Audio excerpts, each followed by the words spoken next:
Welcome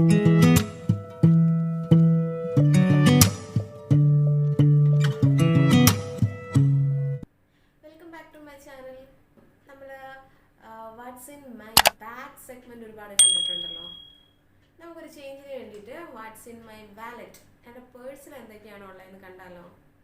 കൂടാതെ വീഡിയോയുടെ അവസാനം നമുക്കൊരു പേപ്പർ വാലറ്റ് എങ്ങനെ ഉണ്ടാക്കുന്നതെന്ന് കൂടി കാണിക്കാം. അപ്പോൾ താമസിയാതെ നമുക്ക് വീഡിയോയിലോട്ട് പോയാലോ. ഫസ്റ്റ് വാലറ്റ് ഓപ്പൺ ചെയ്യുമ്പോൾ സ്ഥിരം രജിസ്റ്റർ ഹസ്ബൻഡ് വൈഫ് ഫോട്ടോ. ഇത് നമ്മൾ പണ്ട് പോലെ കണ്ടുവരുന്നതല്ലേ, ഇങ്ങനെ ഫോട്ടോ പേഴ്സിൽ വെക്കുന്നത്. അപ്പം ഞാൻ ഈ പേഴ്സ് വാങ്ങിയപ്പം ആദ്യം തന്നെ ഹസ്ബൻഡിൻ്റെ എൻ്റെ ഒരു ഫോട്ടോ എടുത്ത് വെച്ചു. അതിനുശേഷം ഒരു അന്തോണീസ് പുണ്യാളൻ്റെ ഒരു ഫോട്ടോ ആണ്. ഇത് പപ്പ തന്നതാണ് കേട്ടോ. ഇത് ഹസ്ബൻഡിൻ്റെ ഫാദർ കല്യാണം കഴിഞ്ഞ് ഞങ്ങൾ ആദ്യം പുറത്ത് ആവുന്ന നേരത്ത് പേഴ്സിൽ വെക്കുക എന്നും പറഞ്ഞിട്ട് തന്നതാണ് ഈ അന്തോണീസ് പുണ്യാളൻ്റെ ഫോട്ടോ.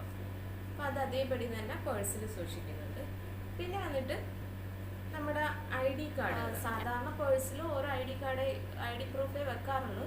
പക്ഷെ ഇതിപ്പോൾ എല്ലാവരും എടുത്തു വെച്ചിട്ടുണ്ട്. എൻ്റെ ഹസ്ബൻഡിൻ്റെയും എല്ലാം എടുത്തു വെച്ചിട്ടുണ്ട്. എൻ്റെ ID ആണെങ്കിലും ആധാർ ആണെങ്കിലും എല്ലാം എടുത്തു വെച്ചിട്ടുണ്ട്. പെട്ടെന്നായിരുന്നു വിസിറ്റിംഗ് വിസയും എല്ലാം റെഡി ആയത്. അപ്പം പിന്നെ കൊറോണ, പിന്നെ കുറേ ഇൻസ്പെക്ഷനും കാര്യങ്ങളും ഒക്കെ ഉണ്ടായിരുന്നു. അപ്പോൾ എയർപോർട്ടിൽ ബുദ്ധിമുട്ട് വരാതിരിക്കാൻ വേണ്ടിയിട്ട് എല്ലാം എടുത്തു വെച്ചു. എൻ്റെ ID പ്രൂഫ് ഫുള്ളും എടുത്ത്, അതുപോലെ തന്നെ ഹസ്ബൻഡിൻ്റെ എടുത്തു വെച്ചു.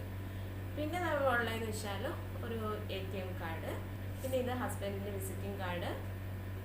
ഇത് വിസിറ്റിങ്ങിൽ വന്ന് നിന്ന് ഇവിടുത്തെ റെസിഡൻറ്റ് വിസ ഒപ്പിച്ച്, അപ്പോൾ ഇവിടുത്തെ ID കാർഡും അങ്ങനെ കിട്ടിയിട്ടുണ്ട്. ഇതിപ്പോൾ ഒരു 4 മാസം കൊണ്ട് പേഴ്സിൽ സൂക്ഷിച്ചിട്ടുണ്ട്. UPT കാർഡ്, പിന്നെ ഉള്ളത് ഒരു ചെറിയ കൊന്ത, പിന്നെ ഉള്ളത് 2 മാസ്ക് എപ്പോഴും പുറത്ത് പോകുമ്പം വെക്കാൻ മറന്നു പോകും. അപ്പം അത് വരാണ്ടിരിക്കാൻ വേണ്ടിയിട്ട് പേഴ്സ് എന്തായാലും നമ്മൾ എടുക്കാൻ മറക്കത്തില്ലല്ലോ. അപ്പം അതിനകത്ത് 2 മാസ്ക് വെച്ചിട്ടുണ്ട്. പിന്നെ വന്നിട്ട് പേഴ്സിൻ്റെ ബാക്കിൽ കുറച്ച് എൻട്രി പാസ് ഉണ്ട്. എൻട്രി പാസ് എന്ന് പറഞ്ഞാൽ ഇവിടെ വന്നിട്ട് പോയ സ്ഥലങ്ങളിലെ എൻട്രി പാസുകളാണ്. അപ്പം ആദ്യമായിട്ടാണ് വീട് വിട്ട് അല്ലെങ്കിൽ കേരളം വിട്ട് പുറത്ത് പോകുന്നത് ആദ്യമായിട്ടാണ് ഞാൻ. അപ്പോൾ അതുകൊണ്ട് ഇവിടെ പോയിട്ടുള്ള എല്ലാ എൻട്രി പാസുകളും മാക്സിമം എടുത്ത് സൂക്ഷിച്ച് വെക്കാൻ ശ്രമിക്കും.